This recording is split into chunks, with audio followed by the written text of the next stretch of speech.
Gold trusted gold buyers తాకట్టులో ఉన్న బంగారాన్ని విడిపించి ఈ రోజు ఉన్న మార్కెట్ ధరకే కొనబడును. మరిన్ని వివరాలకు సంప్రదించండి 7771077720. 10 మంది పార్టీ మారిన ఎమ్మెల్యేల గురించి రోజు రోజుకు ఆసక్తికరమైనటువంటి సంఘటనలు జరుగుతూ ఉన్నాయి. చాలా మందిని ఇలాంటి ప్రెస్ రిపోర్టర్లు ఏ పార్టీలో ఉన్నారో అడిగితే ఏ పార్టీలో ఉన్నారని చెప్పుకోలేని పరిస్థితిలో మరి పార్టీ మారిన ఎమ్మెల్యే పరిస్థితి ఉంది.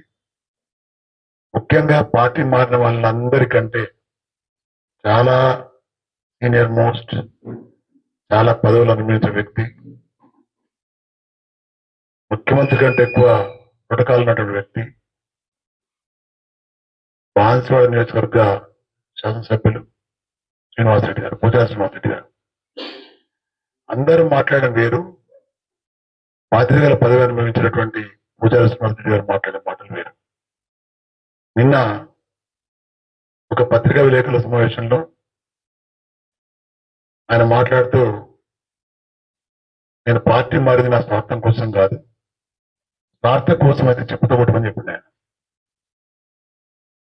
చెప్పుతో కొట్టమంటావు, పూటతో కొట్టమంటావు, ఏదైనా అంటావు, నీ ఇష్టం పట్టి మాట్లాడుతున్నావు. నీ స్వార్థం కోసం, నీ స్వార్థం కోసం ఏదైనా చెప్పే సత్తా ఉన్న వ్యక్తి.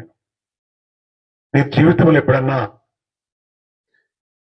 నీ రాజకీయ జీవితంలో ఎప్పుడు కూడా నీ స్వార్థంతోనే బతుకున్నావు తప్ప ప్రజల కోసం ఎప్పుడు బతకలేను. నేను ఒకసారి ఇక్కడ ఎమ్మెల్యే గెలిచినప్పటి నుంచి అబ్జర్వ్ చేస్తున్నాను, అందుకంటే ముందుగా అబ్జర్వ్ చేస్తున్నాను. నువ్వు ఎప్పుడు పార్టీ మారినా నీ స్వార్థం కోసం మారుతున్నావు తప్ప ప్రజల కోసం కాదు. ఎందుకంటే ఎప్పుడు నీకు పవర్ ఉండాలా, ప్రోటోకాల్ ఉండాలా, బలహీన వ్యక్తులను అణిచేయాలా. నేను అబ్జర్వ్ చేసిన, నువ్వు పార్టీ మారడానికి కారణం ఏంటంటే ఈ నియోజకవర్గంలో ఉన్నటువంటి సంపద, ప్రకృతి సంపద, ఎగ్జాంపుల్ కొండలు, గుట్టలు, దిబ్బలు, వాగులు, వంతలు మొత్తం నీ సొంతంగా ఉండాలి. ఎప్పుడైనా దోసుకోవచ్చు. కాంట్రాక్ట్లు మీకే ఉండాలి. నీ కొడుకులు బతకాలి, నువ్వు బతకాల. మీరు ఎప్పుడూ కూడా కాంట్రాక్ట్ చేయడానికి వీల్లేదు, బతకడానికి వీల్లేదు.